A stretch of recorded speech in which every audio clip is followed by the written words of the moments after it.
Un médecin a été appelé pour une urgence à l'hôpital et n'avait personne à qui laisser ses 3 enfants, mais soudain, elle a vu les bourgs et a eu une idée.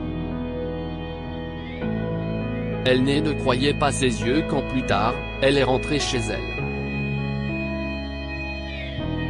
Maintenant, vous êtes sûr que le docteur Maurice n'est pas disponible ? Ai-je demandé à l'infirmière Carey au téléphone, bien que j'étais déjà en train de me changer et d'essayer de trouver une solution. Non, docteur Sanders. Le docteur Maurice traverse actuellement les frontières de l'État en voiture pour essayer d'arriver ici. Vous habitez à proximité, alors j'ai pensé que je devais appeler. Les internes n'ont aucune idée de ce qu'ils font. Je sais que si est votre jour de congé, mais je ne savais pas quoi faire d'autre. Pourrez-vous venir ? A dit l'infirmière Carey, en essayant de ne pas paraître inquiète, mais je savais qu'il avait besoin de moi. Je serai là dès que je pourrai. Je dois juste trouver une baby-sitter, ai-je répondu. Dans la foulée, j'ai composé le numéro de Vicky, qui était la seule personne capable de gérer un peu mes 3 enfants fous. Je suis chirurgienne depuis longtemps, mais jadis, j'avais mon mari, Peter. Mon rocher. Il est devenu un père au foyer quand les réalités d'avoir 3 enfants sont devenues trop lourdes. Mais il est décédé d'une crise cardiaque soudaine alors que j'étais au milieu d'une opération. Maintenant, je devais constamment trouver des baby-sitters pour mes enfants en cas d'urgence. Je ne pouvais pas les gérer. Je n'avais aucune patience, et c'était idiot de penser que n'importe quel baby-sitter serait capable de les contenir.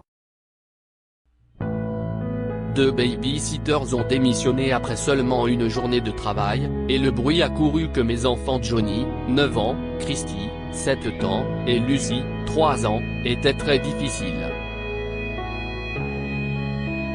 Je veux dire, ils n'avaient pas tort.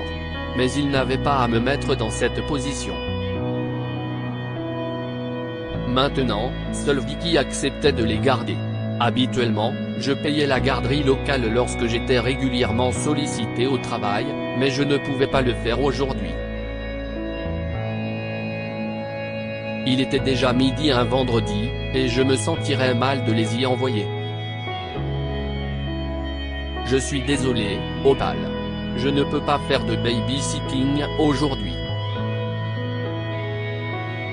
Je suis malade et je peux à peine bouger, a dit Vicky quand je l'ai appelée. Je lui ai dit de se reposer et j'ai raccroché le téléphone. Je détestais le personnel de la garderie de l'hôpital, et c'était réciproque. J'étais à court d'idées. Mais soudain, j'ai entendu tous les enfants crier « Oncle Bob ! Oncle Bob !» J'ai soupiré. Ils n'avaient pas d'oncle. Les bords locaux étaient si sympathiques et si gentils qu'ils ont commencé à l'appeler oncle dès qu'ils ont pu parler. Je le connaissais depuis plus de 10 ans, et mes enfants l'adoraient. Johnny a ouvert la porte d'entrée, et tous mes bébés sont sortis pour l'accueillir. J'ai pensé que je devrais appeler l'hôpital. Je n'allais jamais réussir à faire rentrer ces enfants dans la maison pour les habiller à temps. Mais j'ai souri en les voyant jouer avec Bob. Mes enfants étaient devenus des démons à la mort de leur père. Le thérapeute a dit que c'était normal et que ça passerait, mais je n'étais pas si sûr. Je me sentais comme une ratée. Comme si mes instincts maternels étaient défectueux ou quelque chose comme ça. Je ne savais pas quoi faire. Mais en regardant les enfants faire des câlins et demander à oncle Bob de jouer avec eux, j'ai eu une idée. Si est ça, me suis-je dit, et j'ai couru vers Bob.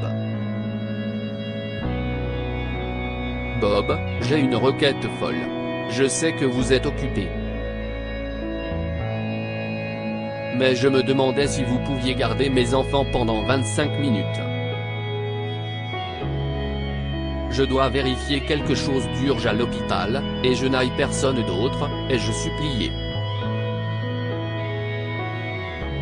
Mes enfants m'ont regardé avec de grands yeux remplis de bonheur. Bien sûr, Dr Sanders.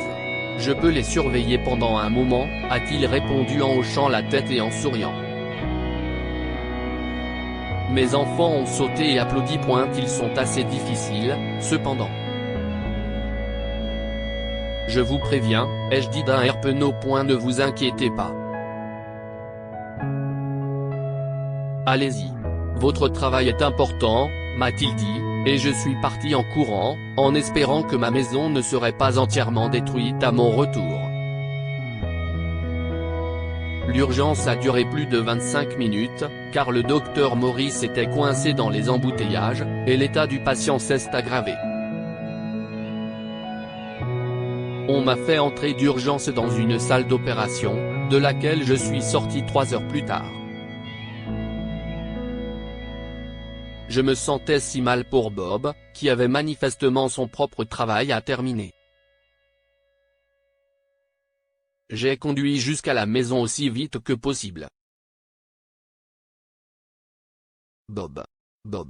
Je suis désolé. Ai-je crié à perdre haleine en ouvrant ma porte, mais une surprise m'attendait. Ma maison entière. Attends, c'était ma maison? Ce n'est pas possible. Ma maison était toujours jonchée de jouets, de crayons, de papier, et parfois de taches de beurre de cacahuète. Je sais, si est dégoûtant. Ne me jugez pas. Dr Sanders, comment s'est passée votre opération? Tout va bien? Demanda Bob alors qu'il apparaissait dans le couloir. Que s'est-il passé ici? Ma maison est méconnaissable. Et pourquoi les enfants ne crient-ils pas et ne courent-ils pas partout? Ai-je demandé, tellement confuse et choquée.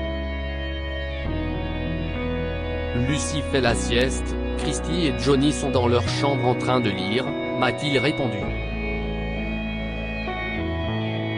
Je vous jure que je suis resté bouche bée. Quoi? Vous vous moquez de moi? Pas du tout, allez vérifier.